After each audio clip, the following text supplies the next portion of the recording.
네, 20일은 41번째 맞는 장애인의 날입니다. 코로나가 유행한 뒤로 장애인에 대한 관심이 멀어진 것 같은데요. 일상에서 또 무의식 중에 벌어지는 차별이 여전한 가운데 장애인들의 현실을 특집 보도합니다. 먼저 장애인 배려 없는 편의시설 권예솔 기자가 취재했습니다. 의왕의 한 건물 개방 화장실로 들어서는 이덕규 씨. 이 건물에서 근무를 하는 이 씨는 화장실 이용이 항상 문제입니다. 휠체어 하나가 들어서면 꽉 차는 장애인 화장실. 공간이 협소해 휠체어 방향 전환이 쉽지 않습니다. 설계부터 나올 적에 저러면 누가 건나나 이 사람들이 나가는 일이 또가 터져서 그게 장애인 전용 화장실을 살펴보니 여러 문제점들이 드러납니다. 변기가 벽에 붙어 있어 휠체어가 변기 앞에 일직선으로 설 수 없는 구조입니다. 변기 옆으로 설치된 유아 기저귀 교환대는 휠체어 흐름을 방해하고 있습니다. 야외에 설치된 공중 화장실 상황은 더 좋지 않습니다. 휠체어 이용자가 사용하기 어려운 여닫이 문이 설치돼 있고 공간마저 협소합니다. 내부엔 휠체어 회전 각도를 고려하지 않고 설치된 변기 탓에 자리 잡기에만 많은 시간이 소요됩니다. 앞서 보신 개방형 화장실과 비슷한 문제입니다. 변기와 맞은편 벽 사이 길이가 1m밖에 되지 않아 전동 휠체어가 회전하기 쉽지 않습니다.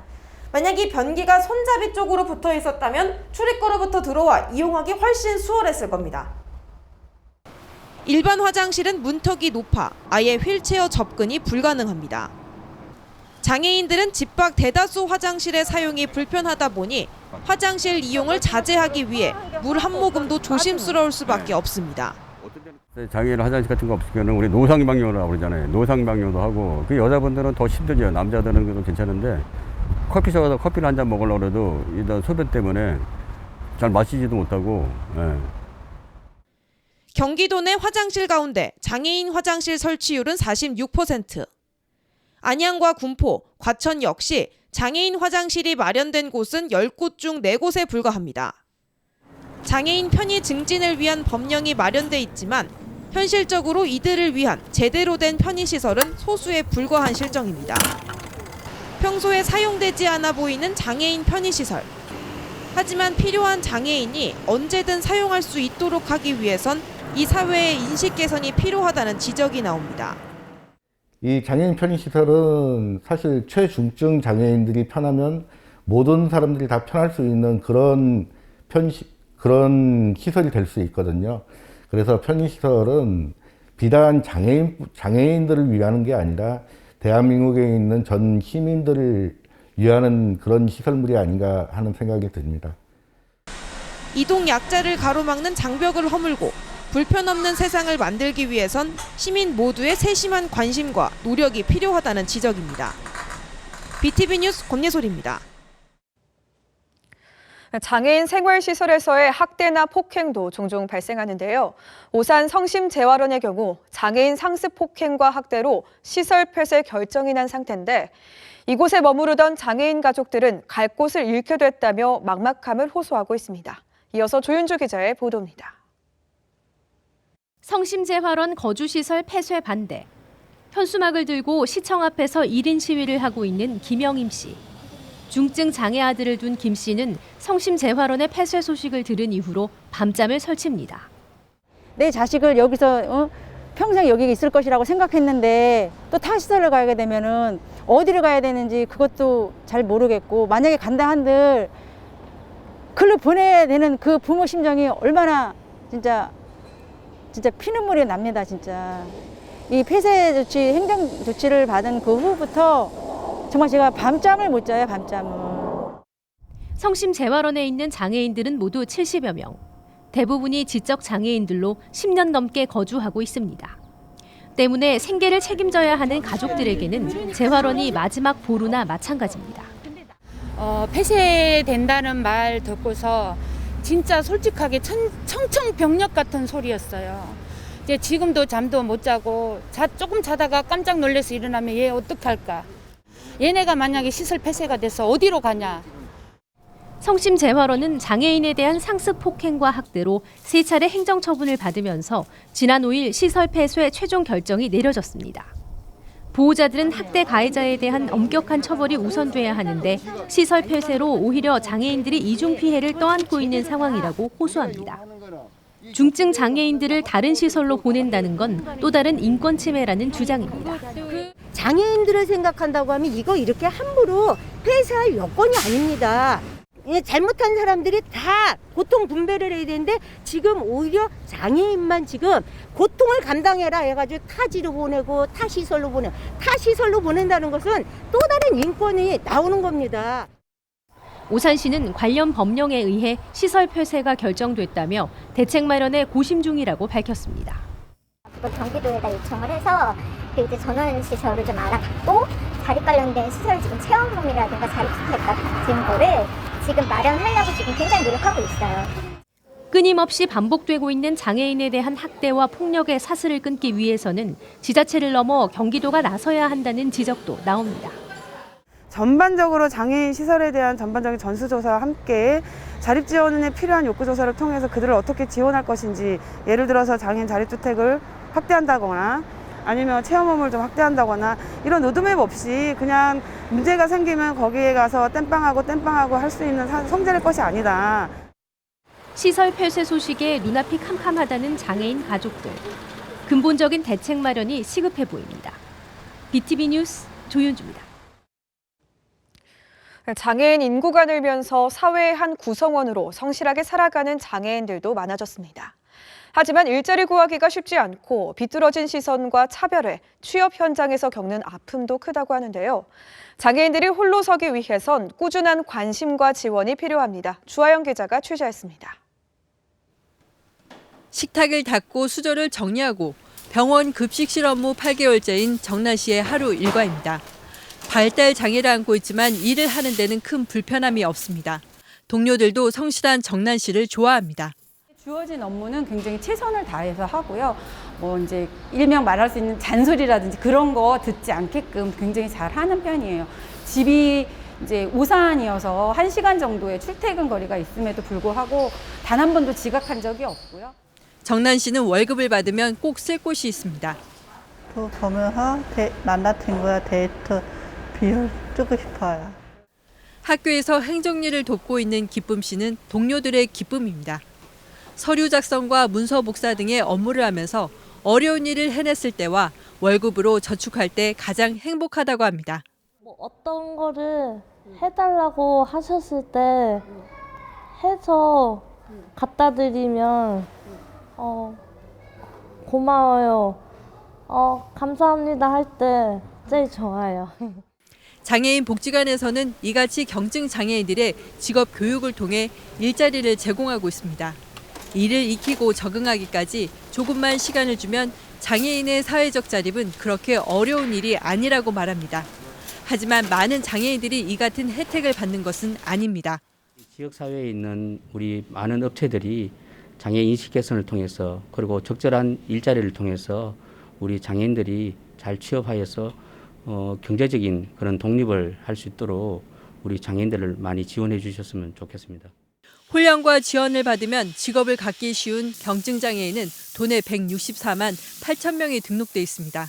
그러나 직업훈련 기간은 12곳뿐이고 고용하는 사업장은 아직까지 그리 많지 않습니다.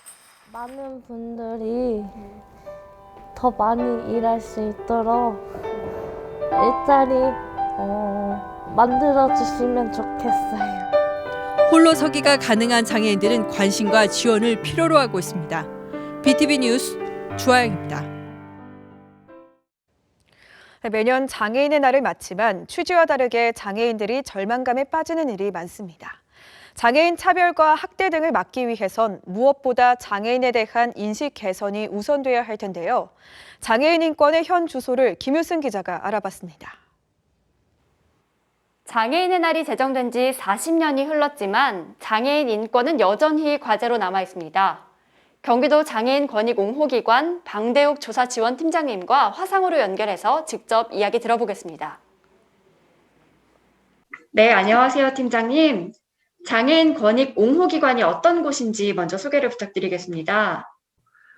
현재 전국에 중앙장애인 권익 옹호기관 1개소를 포함하여 총 19곳의 장애인 권익 옹호기관이 설치되어 운영 중입니다.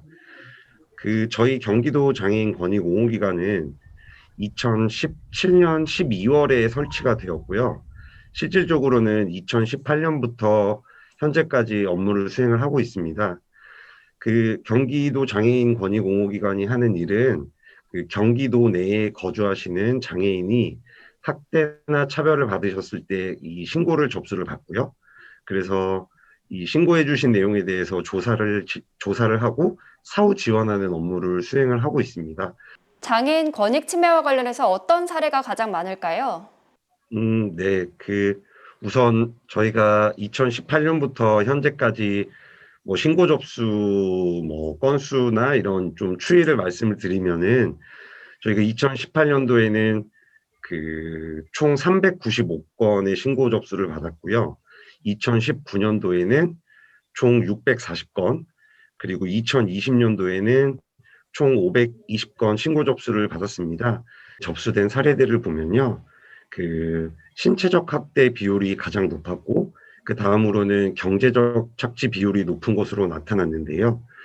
신체적 학대라고 하면은 피해장애인을 폭행하거나 상해를 입히거나 이런 사례들을 신체적 학대라고 할 수 있고, 경제적 착취의 예로는 피해장애인 명의로 휴대폰을 개통을 하게 해서 휴대폰을 곧바로 판매를 한다든가, 아니면 휴대폰을 타인이 계속적으로 사용을 하면서 휴대폰 채무를 굉장히 많이 발생하게 하는 이런 유형이 이제 경제적 착취의 대표적인 예라고 할 수 있고요. 특히 이제 요즘은 피해장의 명의로 소액 대출이나 이렇게 대출을 받게 해서 대출금을 자신이 편취하는 이런 학대 유형도 많이 발생하고 있습니다.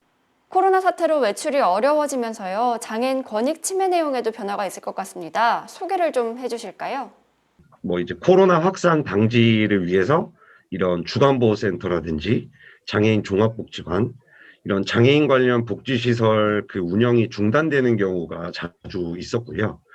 이로 인해서 장애인분들이 이제 집에 머무는 시간이 좀 많아졌고, 그래서 가족이나 보호자와 크고 작은 갈등이 발생을 하고, 이 갈등들이 이제 폭행으로 이어지는 사례가 좀 늘어났습니다. 아니면 같이 주변에 있는 분들인 경우라서 더 대처가 어려울 건 같거든요. 좀 그런 상황에 대해서 어떻게 바라보고 계신지, 어떤 식으로 대처를 하시는지도 궁금합니다. 네, 저희가 가정 내 학대 사례인 경우에 이런 제3자, 그러니까 외부로부터의 학대 사항과는 좀 다르게 이런 가족 관계라는 점을 고려를 안 할 수는 없고요. 그리고 이 신고 접수가 돼서 이제 조사를 하다 보면 이 피해 장애인 분께서 가족을 이제 감싸고, 나는 좀 어떠한 학대 사실은 있었지만 이 가족과 계속 사는 게 더 좋다라고 의사를 표현하시는 분들도 많아서 저희도 그런 점을 다 고려를 해서 사례를 좀 진행을 하고 있고요. 그렇기 때문에 이 가정 내 학대 사례의 경우에는 무조건 행위자에 대한 처벌이 능사가 아니다, 이런 생각을 가지고 좀 지원 방향을 좀 수립을 하고 있습니다. 그래서 현실적으로는 좀 딱 눈에 딱 명확하게 보이는 이런 지원책이나 구제책을 좀 떠올리기가 쉽지는 않고요. 네, 이런 상황입니다. 좀 네네. 일반 시민들의 인식이라든지 아니면 장애인 인권의 발전 측면에서 어떤 방향으로 가야 된다고 보시는지 마지막으로 말씀 부탁드립니다. 비장애인과 이런 동일하게 모두 다 인권이 있고 그런 것을 이제 존중하려는 이제 사람들의 태도가 중요할 것 같고요. 주로 보면은 몇몇 행위자들은 이 장애인분들을 좀 어떤 범행의 대상, 그러니까 내가 이렇게 쉽게 이 사람의 돈을, 금전을 착취할 수 있다라는 식으로 좀 쉬운 범행의 대상으로 이렇게 여기는 경우가 있는데, 그런 인식을 개선하는 게 가장 중요할 것 같고요. 이런 인식 개선이라는 거는 하루아침에, 그리고 또 어떤 제도 한두 개를 도입을 한다고 해서 인식 개선이 이루어질 수는 없고, 장기적인 측면에서 이런 교육이라든지 이런 것을 좀 통해서 크게 이제 좀 길게 보고 크게 봐서 이런 인식 개선을, 국민들의 인식 개선을 이제 이루는 게 가장 필요할 것 같고요. 이제 뭐 수사기관이나 뭐 법원에서 이런 장애인 사건에 대한 이런 수사나 재판을 진행할 때 그 장애인에 대한 좀 이해를 넓혀서 이 장애인이기 때문에 이 행위자들이 이런 장애를 이용해서 이런 범죄를 저지를 수 있었겠구나, 학대를 저지를 수 있었겠구나, 이런 것을 좀 더 이해를 해주시면 그에 따라서 이제 좀 행위자에 대한 처벌도 좀 엄격한 처벌이 내려지고, 그럼으로 인해서 이제 사회적으로 인식도 뭐 장애인을 범행의 대상으로 삼아서는 안 되겠구나, 이런 좀 경각심을 좀 일으킬 수도 있을 것 같습니다. 네, 말씀 여기까지 듣겠습니다. 감사합니다. 네, 감사합니다. 지금까지 방대욱 경기도 장애인 권익 옹호기관 조사지원팀장과 이야기 나눠봤습니다.